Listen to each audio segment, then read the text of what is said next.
রাস্তার পাশে পাঁচিল তোলাকে কেন্দ্র করে প্রতিবাদ করায় মা, বাবা এবং এক 10 বছরের শিশুকে ধারালো ছুরি দিয়ে গলায় কোপ মারল এক নির্মম প্রতিবেশী। ঘটনাটি ঘটেছে নদিয়ার গাংনাপুর থানার আইসমালি পুরাতন পাড়ায়। ঘটনার বিবরণ জানা যায়, গৌতম ওরফে সমীর ভৌমিক নামে তার রাস্তার পাশে বেআইনি পাঁচিল দেওয়াকে কেন্দ্র করে এই ঘটনা। পাঁচিল তুলতে গেলে ওই গ্রামের প্রতিবেশী সকলেই গৌতম ভৌমিককে বাধা দেয়, কিন্তু গৌতম তা না শুনে তার দলবল নিয়ে শিশুটির বাবা নরোত্তম বিশ্বাস, মা পূজা বিশ্বাসের উপর চড়াও হয়।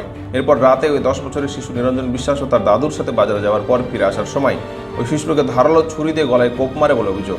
গতকাল রাতে আইসমালি পুরাতন পাড়ায় এই ঘটনায় শিশুটিকে রক্তাক্ত জখম অবস্থায় স্থানীয় স্বাস্থ্যকেন্দ্রে, পরে তার শরীরে অবনতি হওয়ায় তাকে আজ রানাঘাট মহকুমা হাসপাতালে ভর্তি করা হয়। চিকিৎসকরা জানিয়েছেন তার মাথায় স্ক্যান করাতে হবে। এই ঘটনাকে কেন্দ্র করে এর আগে একটি মামলা দায়ের করা হয়েছিল। তারই প্রেক্ষিতে শিশুটির হামলা প্রাথমিকভাবে অনুমান করা হচ্ছে।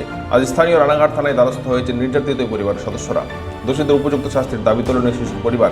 অন্যদিকে এই ঘটনায় ওই এলাকার দাপুটে গৌতম ভৌমিক ও তার দলবলের আতঙ্কে দিন গুনছেন তারা। এক কথায় নিরাপত্তাহীনতায় ওই পরিবার। ঘটনা তদন্ত শুরু করেছে পুলিশ। পাঁচিলটা আছে কি, ওটা অনেক দিন থেকে গন্ডগোলটা ওটা আছে পাঁচিলটা নিয়ে, মানে রাস্তা ঢালাই রাস্তা। কোথায় এটা? এটা আইসমালি বটতলা পাড়া। আচ্ছা। তা সবাই মিলে, গ্রামের সবাই মিলে বাধা দিয়েছে।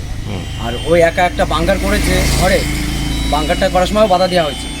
যে তখন ও বলছে যে আমার গাড়ি ঘোড়া যদি যেতে বেঁধে যায়, ওকে সমীর দাস, তারপর ও বলছে যে আমি গাড়ি ঘোড়া যদি যেতে বেঁধে যায় আমি বাঙ্কারটা ভেঙে দেবো। এখন পাকা ঘর হয়ে গেলে তো আর ভাঙবে না। এখন রাস্তায় পাঁচিল দিচ্ছে, একটা যদি কোনো রুগী যায় সেই গাড়ি ঢুকানোর জন্য সেই রাস্তাটা নেই। আমরা চাইছি এটা যে ওই রাস্তাটা মানে গাড়ি যাতে, মানে গাড়ির রাস্তাটা পুরো ক্লিয়ার রেখে ও পাঁচিল দিক যা খুশি তাই করুক, আমাদের দেখার দরকার নেই। বাচ্চাটাকে কোপ মারলো কারা? বাচ্চাটা মেরে যায় সমীর। কি দিয়ে মেরেছে? মেরেছে ছুরি দিয়ে। কারণ আমাদের সাথে শত্রুতা করেছে যে ওদের কাউকে বাঁচতে দেবো না, নমস্কার যাতে একটাকেও বাঁচতে দেবো না। ও কি কোনো রাজনৈতিক দলের আছে কিনা আমি সঠিক বলতে পারবো না। ও আছে ইলেকট্রিকের কাজ করে।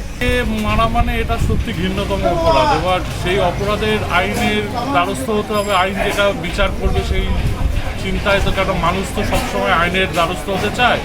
আইনই হচ্ছিল সর্বশেষ কথা, এবং আমরা মনে করি আইনটাই হচ্ছিল আমাদের কাছে সর্বশেষ। তাই আইনের দ্বারস্থ হচ্ছে, এবার আইন যেটা বিচার করবে সেই অনুযায়ী চলবে। বাচ্চাটার বাড়ি কোথায়? আইসমালি বটতলা। ওকে কি ছুরি মারা হয়েছে? যেটুখানে ওনাদের বক্তব্য, বাচ্চাটাকে তুলে নিয়ে গিয়ে পুরনো বিভাগ থেকে গলায় ছুরি মেরেছে, 7টা নাকি সেলাই পড়েছে। এখন রানাঘাট মহকুমা হাসপাতালে ভর্তি আছে। আমার তো মানে শত্রু আছে, আমার শ্বশুরের একটা পাঁচিল নিয়ে সমস্যা হয়েছে। সমস্যার পরে হচ্ছে আমার শ্বশুর যে বাধা দেয়, বাধা দেওয়ার পরে হচ্ছে আমার শ্বশুরদের মানে বাজে বাজে নোংরা গালাগালি করে। গালাগালি করার পরে তখন আমাকে বলছে যে তোর বরের নামে কেস হয়েছে। আমার বরের নামে কেস হয়েছে, যতক্ষণ তাহলে আমি শুনলাম নকল তোলা হয়েছে, তুলেছে নটো, তুলেছে নকল, ঠিক আছে। নকল তুলে দেখে যে হচ্ছে 9 জনের নামে কেস হয়েছে।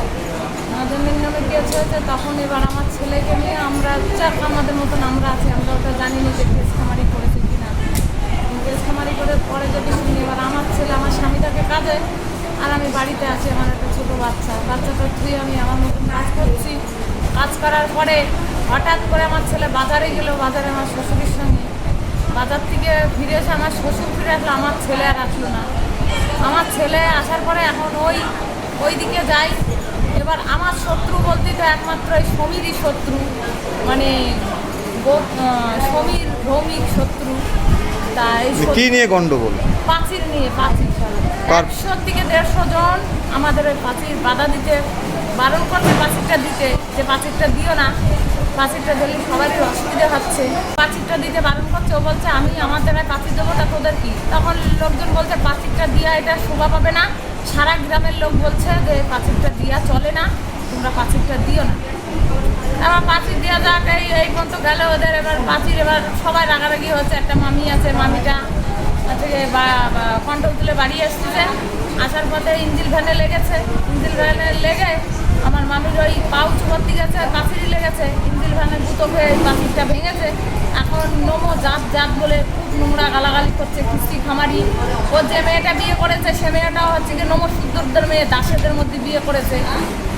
তা আমাদের নমো জাত বলে খুব ঘৃণা করে। বলে কি তোরা নৌমো যা, তোদের কি করতে পারিস আমরা জানি, এরকম নানান সমস্যার কথা বলতেছে। বললে পরে একটা সমস্যা হয়ে যাচ্ছে। এবার এরপরে আগামীকাল ওরা কেস করেছে, পরের যেদিন কেস করেছে তার পরের দিন তো বিকেলবেলা আমার ছেলে পরে হামলাটা হয়েছে। কি দিয়ে মেরেছে ওকে? এটা চাকু দিয়ে গলায় পোষ মেরেছে। নদিয়া থেকে সুরজিৎ দাসের রিপোর্ট, এনবিটিভি।